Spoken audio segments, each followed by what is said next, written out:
আলামিন এক পর্যায়ে তওবা কবুল করে ফেলেন। এবার সামনে যান, তাদের সন্তান হলো হাবিল এবং কাবিল। নাম শুনেছেন? শোনেন নাই? হাবিলের কুরবানি কবুল হয়, কাবিলের কুরবানি কবুল হচ্ছে না। বিকজ কাবিল এর কুরবানির মধ্যে ইখলাস নাই। ভাইয়ের কুরবানি কেন কবুল হচ্ছে, আমারটা কেন হচ্ছে না? হিংসার বশবর্তী হয়ে কাবিল হাবিলকে হত্যা করে ফেললো। নবী পরিবারের সদস্য হয়েও কাবিল এরকম অন্যায় করে ফেলল। আর কি হলো? রাসূল সাল্লাল্লাহু আলাইহি ওয়াসাল্লাম বলেছেন, পৃথিবীতে যত মানুষ অন্যায়ভাবে নিহত হবে, পৃথিবীতে যত মানুষ অন্যায়ভাবে খুন হবে, সমস্ত খুনের পাপের একটা অংশ কাবিলের আমলনামায় যুক্ত হবে। কারণ সেই প্রথম খুন চালু করেছে। এই যে আজকে গুনাহে জারিয়া চালু করছেন না, সুদী এনজিও, সুদী সমিতি, সিনেমা হল, এইটা ওইটা, মদের বার, যত গুনাহে জারিয়া চালু করছেন, মৃত্যু হবে, কবরও যাবেন ঠিকই, কিন্তু গুনাহ কমবে না ইনশাআল্লাহ। মনে করেন একজন নগ্ন ছবিতে অভিনয় করেছে, ঠিক আছে, এখন নাই পৃথিবীতে, বা কেউ অশ্লীল গান বাজনা করে দুনিয়া থেকে বিদায় নিয়েছে, দুনিয়াতে তার গান এখনো বাজছে, সে কবরে শুয়ে শুয়েই সেই গুনাহগুলো পাচ্ছে। ঠিক আপনি যদি এখন ভালো কোনো কাজ করেন, দিনই কোনো ভালো কাজ করেন, মসজিদ হোক, মাদ্রাসা হোক, এতিমখানা হোক, বিধবাদের কোনো প্রকল্প হোক, বৃদ্ধাশ্রম হোক, মানবতার কোনো কল্যাণমূলক কাজ হোক, মৃত্যুর পরেও ইনশাল্লাহ আপনি নেকি পেতে থাকবেন। সদকায়ে জারিয়া আর গুনাহে জারিয়া ভালো করে বুঝবেন। একটা গুনাহ করে মাফ নেওয়া আলাদা বিষয়, আর গুনাহ চলতে থাকাটা আরেকটা বিষয়। আল্লাহ আমাদেরকে হেফাজত করুন, আমিন। নবী পরিবার এগিয়ে গেল এবং তাদের সময়ে তারা শুধু ক্রন্দন করেছেন, ইবাদত করেছেন, আল্লাহর কাছে ইস্তেগফার করেছেন এবং ওই যে জান্নাতে ফিরে যাওয়ার জন্য তারা আপ্রাণ চেষ্টা করেছেন। এক পর্যায়ে আদম আলাইহিস সালামের বয়স যখন 960 বছর হলো, আল্লাহ রাব্বুল আলামিন তাকে ওফাত দিলেন, তার ইন্তেকাল হয়ে গেল। ইন্না লিল্লাহি ওয়া ইন্না ইলাইহি রাজিউন। এরপরেও নবী পরিবার চলতে লাগলো। চলতে চলতে পরবর্তীতে আসলেন নূহ আলাইহিস সালাম, তারপরে ইব্রাহিম, আদ জাদি, তারপর সামুদ, তারপরে শুআয়ব, কওমে মাদিয়ান, মূসা, দাউদ, সুলাইমান, ইসহাক, ইয়াকুব। নবী পরিবার চলতেই লাগলো। এক পর্যায়ে ঈসা আলাইহিস সালামের পরে মুহাম্মদ সাল্লাল্লাহু আলাইহি ওয়াসাল্লামের মধ্য দিয়ে নবীদের সিলসিলা আল্লাহ শেষ করে দিলেন। এভাবেই সভ্যতা এগিয়ে গেছে, এভাবেই আমাদের পিতামাতার হাত ধরে জ্ঞান পৃথিবীতে এসেছে। এবং ওই যে শয়তানের মিথ্যা প্রলোভন, প্রতারণা, এর ফলশ্রুতিতে ওই যে আমাদের পিতামাতার গা থেকে কাপড় খুলে পড়লো, আল্লাহ পাক রাগান্বিত হয়ে সবাইকে দুনিয়াতে নামিয়ে দিলেন, ইবলিসকে চিরস্থায়ী জাহান্নামী ঘোষণা করলেন। কিন্তু আমাদের পিতামাতার ক্রন্দন, তওবা, ইস্তেগফার, আমলের বদৌলতে, আল্লাহর রহমতে আল্লাহ পাক পিতামাতাকে মাফ করে দিলেন। এভাবেই মানব জাতি এগিয়ে যাচ্ছে। আজকে আমরা এই পর্যায়ে পর্যন্ত এসেছি। আদম আলাইহিস সালামের এই সংক্ষিপ্ত জীবনী থেকে আমরা কি শিখলাম? আমরা শিখলাম যে আল্লাহ রাব্বুল আলামিন অনেক ভালোবেসে, অনেক মহব্বত করে, মমতা দিয়ে, মায়া দিয়ে নিজের হাতে আমাদের পিতাকে সৃষ্টি করেছে। এক, দুই, আমাদের পিতাকে আল্লাহ রাব্বুল আলামিন তার পক্ষ থেকে জ্ঞান শিক্ষা দিয়েছেন। এই কারণে আদম সন্তানরা জন্ম থেকেই দেখবেন কিছু না কিছু জ্ঞানী হয়েই থাকে। জ্ঞান আপনার ডিএনএর মধ্যে থাকেই।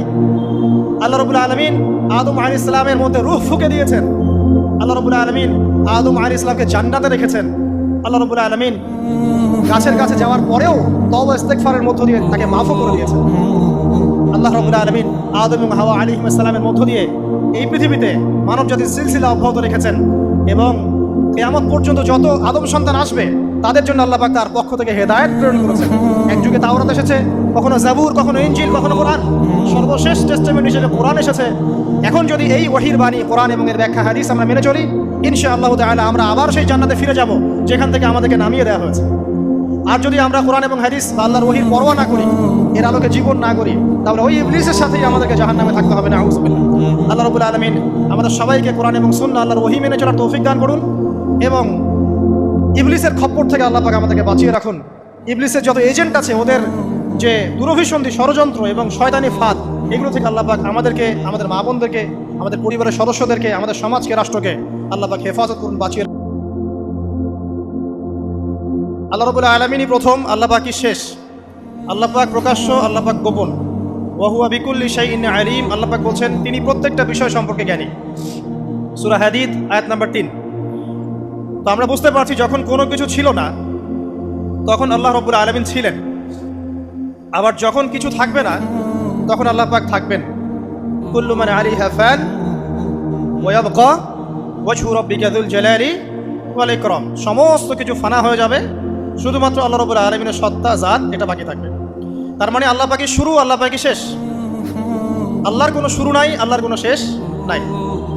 এখন কেউ যদি প্রশ্ন করে যে আল্লাহ সব কিছু সৃষ্টি করেছেন, তাহলে আল্লাহকে কে সৃষ্টি করলো? নাউযুবিল্লাহ। তখন আমরা বলবো যদি কেউ আল্লাহকে সৃষ্টি করতো তাহলে তো সেই সৃষ্টিকর্তা হয়ে যেত, তাই নয় কি? এইভাবে এক এক করে যদি আমরা পিছনের দিকে যেতে থাকি তাহলে একটা পর্যায়ে গিয়ে তো আমাদেরকে থামতে হবে। তো আমরা যেখানে গিয়ে থামছেন সেটাই হচ্ছে আল্লাহ রাব্বুল আলামিন। আল্লাহ পাকের আগে কিছুই ছিল না, বরং অতীত, বর্তমান, ভবিষ্যৎ এটা সময়ের মধ্যে আছে, যে সময়ের মধ্যে আমরা বাস করছি। আল্লাহ রাব্বুল আলামিনের কাছে এরকম অতীত, বর্তমান, ভবিষ্যৎ কিছু নাই। আল্লাহ রাব্বুল আলামিন একা ছিলেন, তখন কিছুই ছিল না। আবার যখন সব কিছু ধ্বংস হয়ে যাবে আল্লাহ পাক একাই থাকবেন, আর কিছু থাকবে না। এখন আল্লাহ পাক সর্বপ্রথম সৃষ্টি করলেন আরশে আজিম। কি সৃষ্টি করলেন? এবং আরশটা পানির উপরে ছিল। কিসের উপরে? পানির উপর। এরপরে আল্লাহ রাব্বুল আলামিন সৃষ্টি করেছেন কলম। আল্লাহ পাকের কাছে লাউহে মাহফুজ আছে। লাউহে মাহফুজ মানে সুরক্ষিত একটা ফলক। এখানে আল্লাহ পাক কলমকে বললেন লিখো। কলম বললো যে মাযা আকতুব, আমি কি লিখবো হে আল্লাহ? আল্লাহ পাক বললেন কিয়ামত পর্যন্ত যা যা হবে, শেষ দিন পর্যন্ত যা কিছু ঘটবে লিখে ফেলো। কলম লিখে ফেলেছে কিয়ামত পর্যন্ত কি কি হবে। অতএব আপনার রিজিক নিয়ে এত টেনশন করার কোনো দরকার নেই। বিয়ে শাদী হচ্ছে না, এই জন্য কবরে গিয়ে মানত করার কোনো দরকার নেই। সময় মতো হবে ইনশাআল্লাহ। যখন রিজিক তাকদিরে লেখা আছে সময় মতো ইনশাআল্লাহ হবেই। তাকদিরের বাইরে কিছু হবে? তো আল্লাহ পাক তাকদির লিখে ফেললেন। এমনকি লাউহে মাহফুজে কোরআনও লিপিবদ্ধ আছে। সূরা বুরুজ পড়ে নাই? বাল হুয়া কুরআনুম মাজিদ ফি লাউহিম মাহফুজ। লাউহে মাহফুজ থেকে কোরআন মাজিদ নাজিল করা হয়েছে প্রথম আসমানে। এরপর প্রথম আসমান থেকে আস্তে আস্তে ধাপে ধাপে বিভিন্ন ঘটনার পালাক্রমে রাসূলুল্লাহ সাল্লাল্লাহু আলাইহি ওয়াসাল্লামের কলবের মধ্যে জিবরাইল আলাইহিস সালামের মারফতে ওহী করা হয়েছে। এই হলো কোরআন, যেটা নাজিল হতে সময় লেগেছে 23 বছর।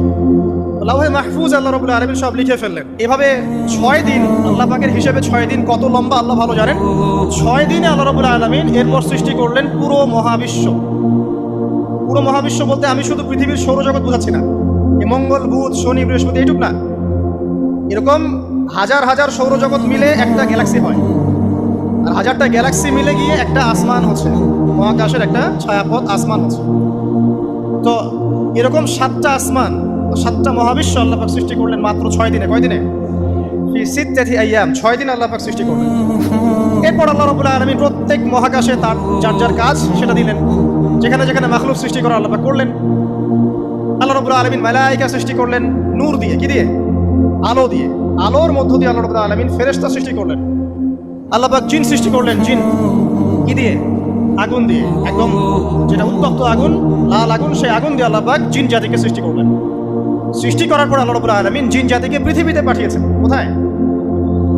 আর এখন মানুষ পৃথিবীতে যা করছে, জিন জাতীয় কিছুটা এরকমই কাজ করেছে, বরং তার চেয়ে হয়তো বেশি করেছে। পৃথিবীতে সে ফিতনা আর ফাসাদ সৃষ্টি করেছিল। এক পর্যায়ে আল্লাহ রাব্বুল আলামিন জিন জাতিকে ধ্বংস করে দিলেন। কিছু কিছু জিনকে আল্লাহ পাক অবশিষ্ট রাখলেন, যেগুলো পাহাড়ে, পর্বতে, বিভিন্ন জায়গায়, সমুদ্রে আশ্রয় নিল। পাহাড়ি এলাকাগুলোতে জিন থাকে, গভীর সমুদ্রে জিন থাকে, হ্যাঁ, জঙ্গলে জিন থাকে। এরকম কিছু জায়গা আছে এগুলোর মধ্যে জিনরা থাকে। ওদেরকে ডিস্টার্ব করতে গেলে সমস্যা, আপনাকে ধরে ফেলবে। আর যদি প্রতিদিন সকাল সন্ধ্যার জিকির আজকার ঠিকঠাক মতো না করেন, কোরআন তেলাওয়াত ঠিকঠাক মতো না করেন, নামাজি না হন, আর পবিত্র না থাকেন, তাহলে জিন ধরার সম্ভাবনা বেশি। আর আমার মনে হয় এখনকার যে মেয়েগুলো রাস্তাঘাটে ঘোরাফেরা করে, এদের বেশিরভাগই জিন ধরা। কারণ আছে, এমনি এমনি বলি নাই। এটা আপনাকে বুঝতে হলে আল্লাহ এবং তার রাসূলের চোখ দিয়ে দেখতে হবে তো। কারণ তাদের চাল চলন স্বাভাবিক না, কিছু একটা ওদের উপর ভর করেছে।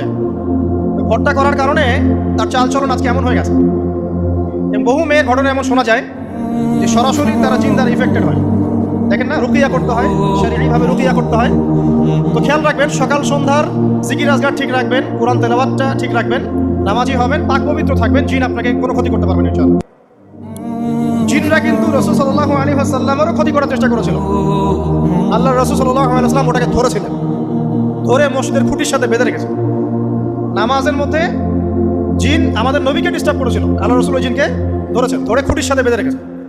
তারপরে তার মনে পড়লো সুলাইমান আলাইহিস সালামের কথা। সুলাইমান আলাইহিস সালাম বলেছিল আল্লাহকে, আল্লাহ আমাকে যে ক্ষমতা তুমি দিয়েছো, আমার পরে কাউকে এই ক্ষমতা আর দিও না। সুলাইমান আলাইহিস সালামকে আল্লাহ পাক জিন জাতিকে অনুগত করে দিয়েছিলেন।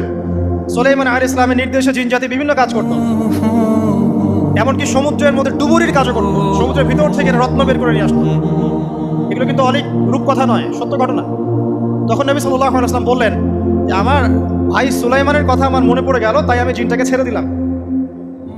তো আল্লাহ পাক জিন জাতিকে সৃষ্টি করে এই পৃথিবীতে পাঠানোর পর তারা এরকম ফিতনা এবং ফাসাদ সৃষ্টি করার পরে আল্লাহ পাক ওদেরকে ধ্বংস করে দেন। দেওয়ার পরে আরো অনেক যুগ এবং অনেক শতাব্দী কেটে যায়। কত যুগ কত শতাব্দী আল্লাহ ভালো জানেন। অনেক লম্বা সময় পরে গিয়ে আল্লাহ রাব্বুল আলামিন ফেরেশতাদেরকে ডাকেন। কাদেরকে ডাকেন? তাদেরকে ডেকে বলেন, ওয়াইজ ক্বালা রাব্বুকা লিল মালায়েকা, স্মরণ করো নবী সেই সময়ের কথা যখন তোমার রব ফেরেশতাদেরকে ডাকলেন, ডেকে বললেন, ইন্নী জাইলুন ফিল আরদি খলিফা, হে ফেরেশতা মণ্ডলী, আমি পৃথিবীতে আমার খলিফা পাঠাতে চাই। কি পাঠাতে চাই ভাই? খলিফা। খলিফার দুটো অর্থ। একটা হচ্ছে ওই যে জিন রাজে চলে গেল, ওর স্থলাভিষিক্ত হয়ে আরেকটা জাতি, স্থলাভিষিক্ত হওয়া। আরেকটা ব্যাখ্যা হচ্ছে খলিফা শব্দের মানে হচ্ছে যে ব্যক্তি আল্লাহ পাকের বিধান অনুযায়ী পৃথিবীতে বিচার ফয়সালা করে, সে আল্লাহর খলিফা। আমি কি বুঝাতে পারছি? আল্লাহ পাক ফেরেশতাদেরকে বললেন, আমি পৃথিবীতে আমার খলিফা পাঠাতে চাই, প্রতিনিধি এবং যে আল্লাহর বিধান দ্বারা বিচার ফয়সালা করে। তখন ফেরেশতারা বলছেন, ফেরেশতারা বলছেন, আতাজআলু ফিহা মান ইউফসিদু ফিহা ওয়া ইয়াসফিকুদ দিমা, হে আল্লাহ, আপনি কি এমন কোন সৃষ্টিকে আবার পৃথিবীতে পাঠাতে চান যে পৃথিবীতে গিয়ে ফিতনা ফাসাদ সৃষ্টি করবে অথবা রক্তপাত ঘটাবে? ফেরেশতারা এই কথা কিভাবে বলতে পারলো? হ্যাঁ, জিন জাতির অভিজ্ঞতার আলোক। ঠিক আছে? তখন আল্লাহ পাক বলছেন, ইন্নী আ'লামু মা লা তা'লামুন, দেখো আমি যা জানি তোমরা তা জানো না। মানে তারা ফিতনা ফাসাদ সৃষ্টি করতে পারে, কিন্তু আমার কিছু মুখলেস বান্দা থাকবে যারা এই পথে পা বাড়াবে না। আচ্ছা, এবার আল্লাহ রাব্বুল আলামিন আদম আলাইহিস সালামকে সৃষ্টি করলেন। আল্লাহ পাক নিজের হাত দিয়ে আদম আলাইহিস সালামকে সৃষ্টি করেছেন। সূরা সাদের মধ্যে আল্লাহ পাক বলেছেন, দেখুন মহাবিশ্বের কোনো সৃষ্টির ব্যাপারে বলা হয়নি যে খলাকতু বিয়াদাই, আমি নিজ হাতে তাকে সৃষ্টি করেছি। শুধুমাত্র আদম আলাইহিস সালাম, আমাদের পিতার ক্ষেত্রে বলা হয়েছে খলাকতু বিয়াদাই, আমি নিজ হাতে তাকে সৃষ্টি করেছি। কত সম্মান, কত ভালোবাসা, তাই না? এবার আল্লাহ রাব্বুল আলামিন আদম আলাইহিস সালামকে সমস্ত নাম শিক্ষা দিলেন। সমস্ত নাম মানে কি? ওয়াল্লামা আদামাল আসমাআ কুল্লাহা, আল্লাহ পাক বলছেন, এরপর আমি আদম আলাইহিস সালামকে মহাবিশ্বের যত জ্ঞান আছে সমস্ত নাম শিক্ষা দিয়ে দিলাম। সুবহানাল্লাহ। যেই জ্ঞান ফেরেশতাদেরও ছিল না, যেই জ্ঞান ইবলিসেরও ছিল না। ইবলিস কিন্তু অনেক জ্ঞানী ছিল, অনেক বড় আবেদ ছিল, সে দীর্ঘদিন আল্লাহর ইবাদত করেছে, কিন্তু এই জ্ঞান কিন্তু তারও ছিল না, ফেরেশতাদেরও ছিল না। সুম্মা আরাদাহুম আলাল মালায়েকা, এরপর আল্লাহ রাব্বুল আলামিন আদম আলাইহিস সালামকে ফেরেশতাদের সামনে নিয়ে আসলেন, উপস্থাপন করলেন। মহাবিশ্বের ঘটনা এটা ঘটছে, চিন্তা করেন, এটা কিন্তু ঘটেছে আগে, অতীত। এবার সমস্ত ফেরেশতার সামনে আদম আলাইহিস সালামকে নিয়ে আসা হচ্ছে। এবার বলা হচ্ছে যে, হে ফেরেশতারা, তোমরা এই নামগুলো বলে দাও দেখি, তোমরা যদি সত্যবাদী হও। তো ফেরেশতারা বলছেন, লা ইলমা লানা ইল্লা মা আল্লামতানা, হে আল্লাহ, আপনি আমাদেরকে যা শিখিয়েছেন এর বাইরে তো কোনো জ্ঞান নাই আমাদের। তারপর আল্লাহ পাক আদমকে বললেন আলাইহিস সালাম, হে আদম, তুমি সব নাম বলে দাও দেখি। এরপর আদম আলাইহিস সালাম সমস্ত নাম একটা একটা করে বললেন। তাহলে আমাদের পিতা জ্ঞানী ছিলেন, নজ্ঞ ছিলেন, আর আমরা তার সন্তান হিসেবে জ্ঞানী নজ্ঞ, এটা আমাদের শোভা পায়। আমাদের পিতা ছিলেন মহাবিশ্বের সবচেয়ে জ্ঞানী সত্তা। আল্লাহ রাব্বুল আলামিন তাকে জ্ঞান শিক্ষা দিয়েছেন, সমস্ত জ্ঞান। তবে তার সমস্ত জ্ঞান আর এই মহাবিশ্বের সমস্ত জ্ঞান আল্লাহর জ্ঞানের তুলনায় কতটুকু জানেন? একটা সমুদ্রের মধ্য থেকে এক ফোঁটা পানি উঠালে যেমন হয়, পুরো মহাবিশ্বের জ্ঞান আল্লাহর জ্ঞানের সামনে এতটুকু। আল্লাহ পাকের জ্ঞান এত অসীম, পুরো মহাসাগরের মধ্য থেকে এক ফোঁটা পানি তুললে, ওই যে এক ফোঁটা পানি তুললেন, এটা মহাবিশ্বের জ্ঞান, আর বাকি সমস্ত পানি এটা আল্লাহ পাকের জ্ঞান। ঠিক দুনিয়ার জীবনের এক্সাম্পলটা এমনই। একটা সাগরের মধ্যে আঙ্গুল ডুবালে, আঙ্গুল উঠালে যতটুকু পানি আঙ্গুলে বেঁধে থাকে, এটা দুনিয়া। আর পুরো মহাসাগরটাই হচ্ছে কি? আখিরাত। নবীজি বলছেন সাল্লাল্লাহু আলাইহি ওয়াসাল্লাম, একটা মৃত গাধাকে দেখে বলছেন, সাহাবীরা, তোমরা কি কেউ এই গাধাটাকে 1 দিরহামের বিনিময়ে কিনবে? কান কাটা, মৃত, গলে আছে, এই গাধাটাকে কিনবা 1 দিরহাম দিয়ে? সাহাবীরা বলছেন, মাংনা দিলেও তো কিনবো না।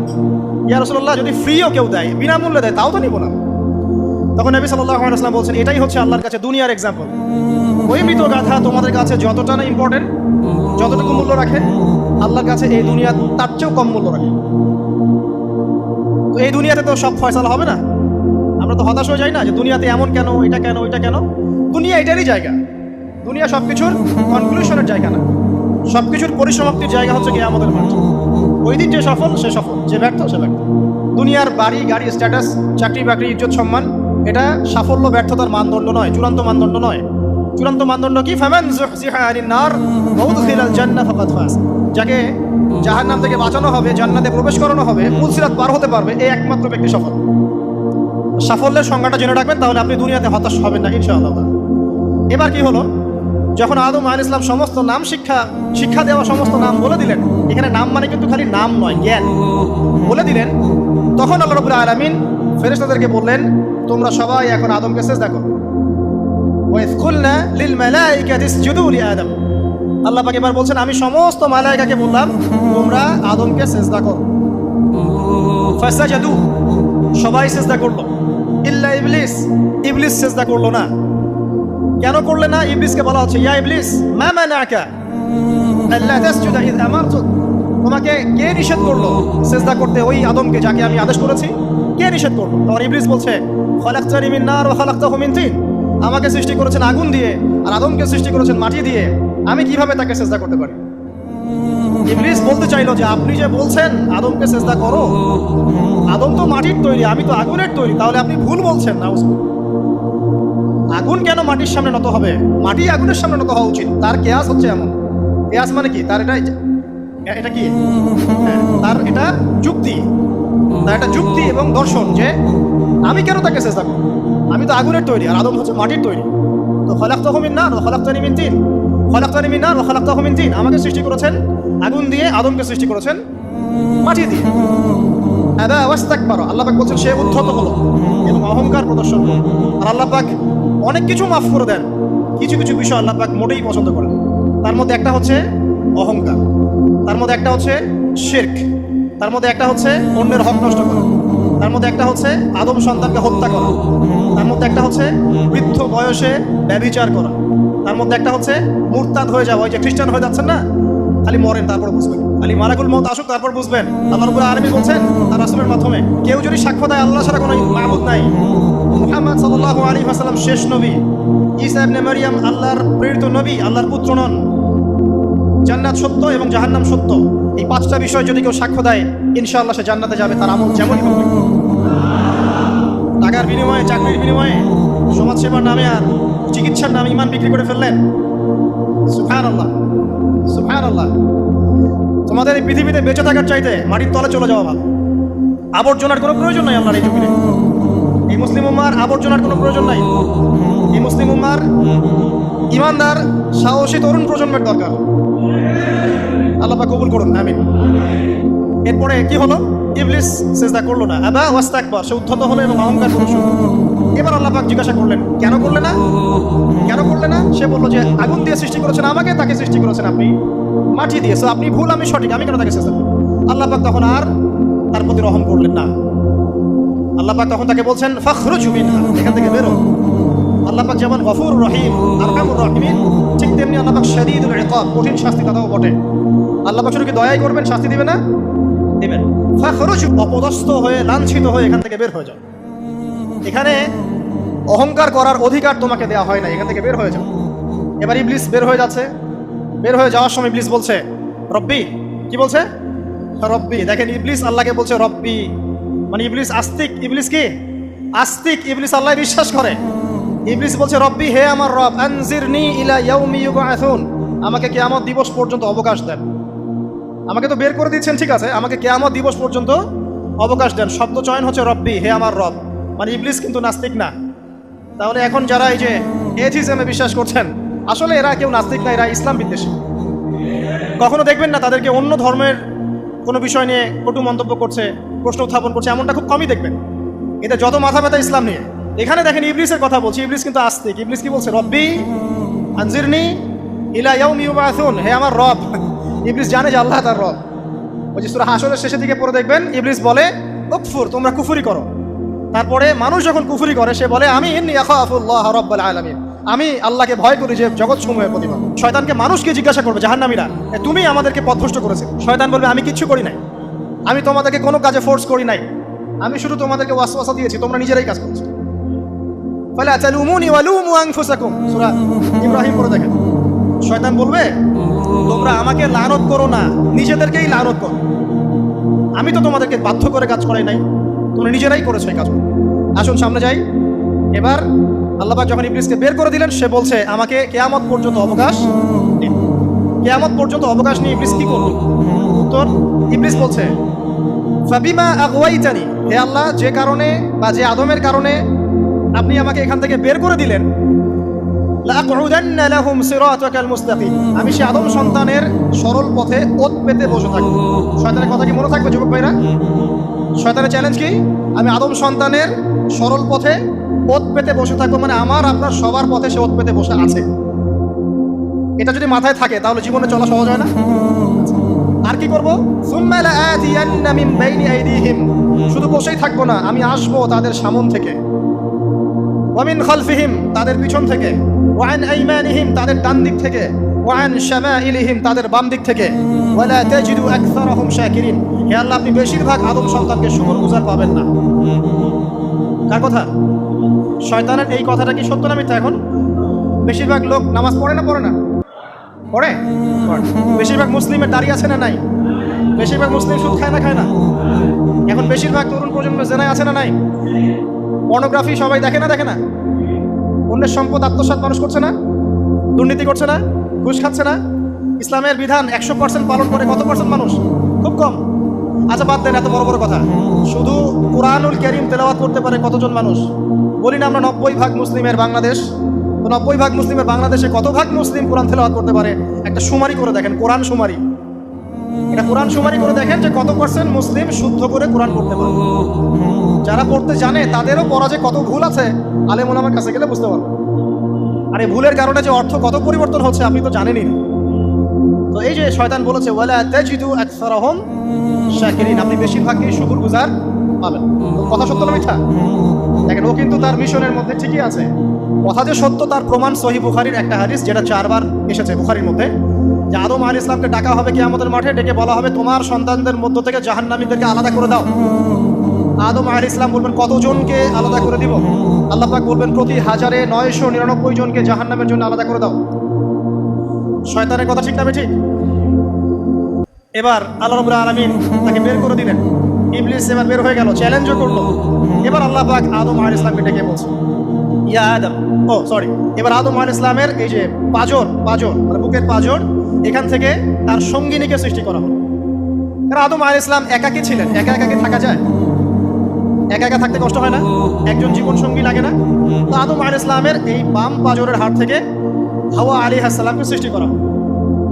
সৃষ্টি করার পর আরো একটা ঘটনা আছে যে আল্লাহ রাব্বুল আলামিন আদম আলাইহিস সালামের পিঠের যে অংশটুকু আছে, এই অংশটুকু থেকে আগামীতে যত আদম সন্তান আসবে সবাইকে ছোট ছোট পিঁপড়ার আকৃতিতে সামনে নিয়ে দেখালেন। সুবহানাল্লাহ, যত আদম সন্তান আসবে আল্লাহ পাক সবাইকে আদমের সামনে দেখালেন এবং বললেন এই যে শুভ্র অংশ যারা, সাদা অংশ যারা, তারা তোমার সন্তানদের মধ্য থেকে সবাই জান্নাতি। আর তোমার এই যে বাম পাশে যেগুলো কালো কালো ছোট ছোট আকৃতি দেখছো, এগুলো সব তোমার সন্তানদের মধ্য থেকে জাহান্নামী। আমরা দোয়া করি আমরা তাদের অন্তর্ভুক্ত না হই। এবার আল্লাহ পাক সবাইকে বললেন, সূরা আরাফের মধ্যে আসছে 182 নম্বর আয়াতে মনে হয়, আল্লাহ পাক বলেন আলাস্তু বিরাব্বিকুম, হে আদমের সন্তানরা, আমি কি তোমার রব নই? আমি কি তোমাদের রব নই? আলাস্তু বিরাব্বিকুম, আমি কি তোমাদের রব নই? আলাস্তু বিরাব্বিকুম, আমি কি তোমাদের রব নই? আমরা সবাই তখন বলেছিলাম বালা ইয়া রাব্বি, অবশ্যই আপনি আমাদের রব। আমরা এখন ভুলে গেছি না? আমরা সবাই এই সাক্ষী দিয়ে আসছি রুহের জগতে।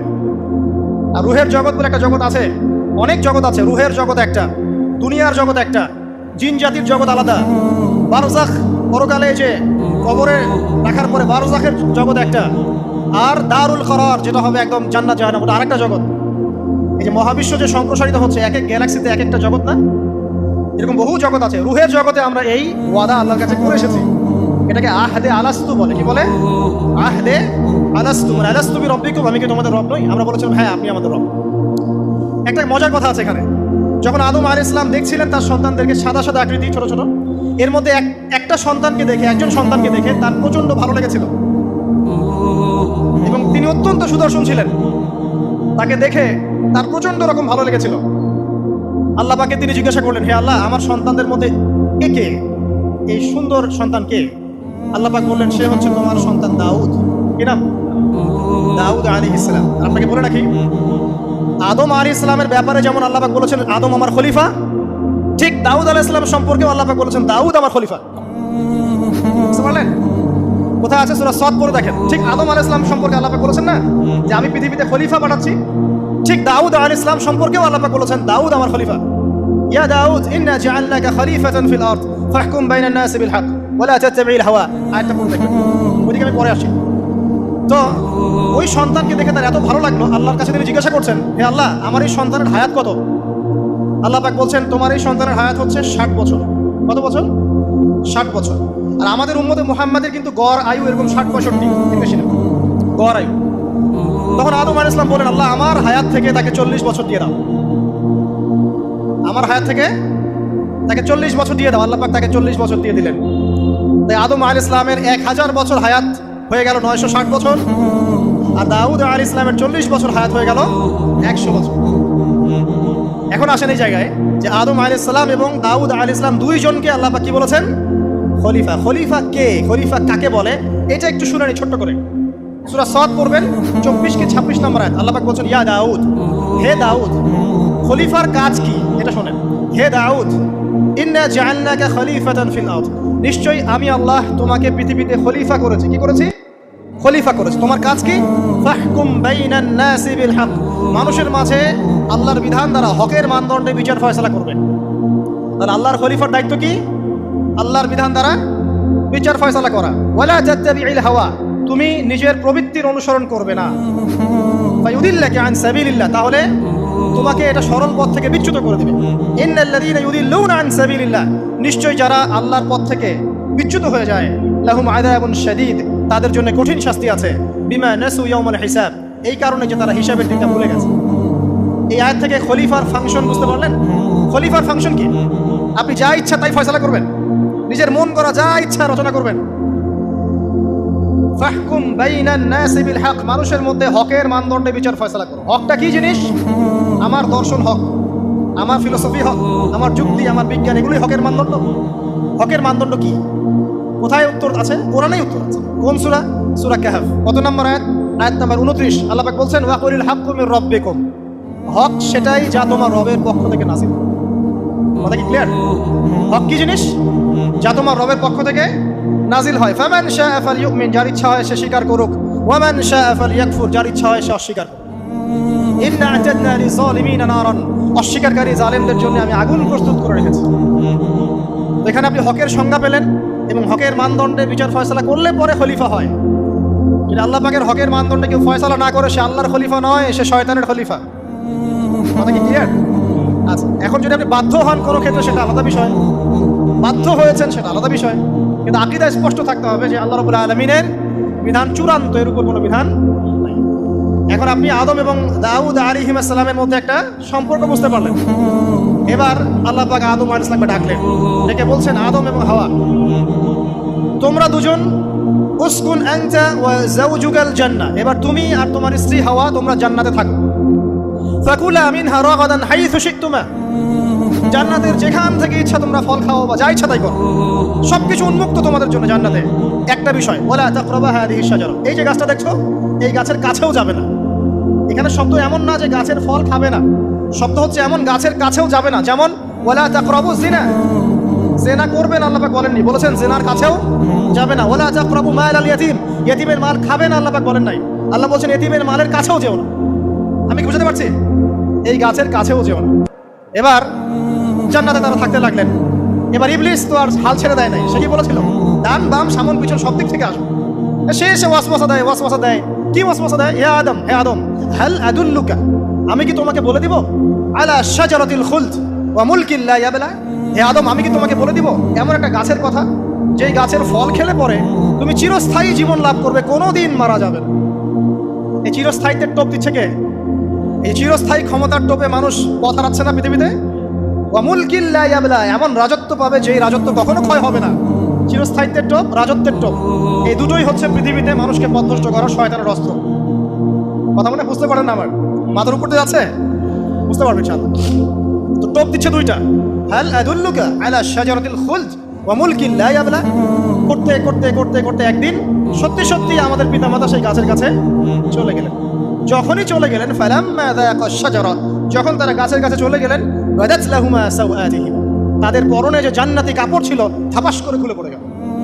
ইন্না লিল্লাহি ওয়া ইন্না ইলাইহি রাজিউন, আমাদের পিতামাতাকে পুরো মহাবিশ্বে ফেরেশতাদের সামনে জান্নাতে নগ্ন করে দিল ইবলিস। আমি মানে বুঝাতে ব্যর্থ হচ্ছি। আমাদের পিতামাতাকে জান্নাতে ফেরেশতাদের সামনে, সবার সামনে নগ্ন করে কাপড় খুলে ফেললো কে? ইবলিস। তো এখন যে কাপড় খোলার সংস্কৃতি চলছে, কারা এরা? ওরা জিন শয়তান, এগুলো মানুষ শয়তান। শয়তান দুই প্রকার, মিনাল জিন্নাতি ওয়ান নাস, জিন শয়তান আর মানুষ শয়তান। ওই জিন শয়তান এদেরকে ওয়াসওয়াসা দিয়ে দিয়ে নগ্ন করেছে। এরা এখন নগ্নতার আন্দোলন শুরু করেছে, এবং আমি জানি কয়দিন পরে এটা বিকিনি পরেও ঘুরবে। অবাক হচ্ছেন? কিয়ামতের আলামতের মতো অন্যতম হচ্ছে মানুষ রাস্তার ধারে ধারে জেনা করবে, রাস্তার মোড়ে মোড়ে জেনা হবে। তখনকার সবচেয়ে ভালো মানুষ হবে সেই ব্যক্তি যে গিয়ে বলবে, বাবা তোমরা জেনা করছো, এই দেয়ালের পিছনে গিয়ে করতে পারলা না? সে হবে সবচেয়ে ভালো মানুষ। এই যে কাপড় খোলার সংস্কৃতি শুরু হয়েছে, এটা কার সংস্কৃতি? বাদাত লাহুমা সাওআতিহিম। আল্লাহ পাক আরো বলছেন, ইয়া বানি আদম, হে আদম সন্তান, লা ইয়াফতিনান্নাকুমুশ শাইতান, শয়তান যেন তোমাদেরকে ফিতনায় ফেলতে না পারে। কামা আখরাজা আবাওয়াইকুম মিনাল জান্নাহ, ঠিক যেভাবে শয়তান তোমাদের পিতামাতাকে জান্নাত থেকে বের করে দিয়েছিল। আর কি করেছিল? কামা আখরাজা আবাওয়াইকুম মিনাল জান্নাহ ইয়ানজিউ আনহুমা লিবাসাহুমা, শয়তান তোমাদের পিতামাতার লেবাস পোশাক খুলে ফেলেছিল। ঠিক এভাবেই যেন পৃথিবীতে শয়তান তোমাদেরকে ফিতনায় ফেলতে না পারে, আল্লাহ পাক সতর্ক করছেন। এখন কি বুঝতে পারছেন? এই নগ্নতার যে ছয় লাভ, নগ্নতা, অশ্লীলতা, পর্নোগ্রাফি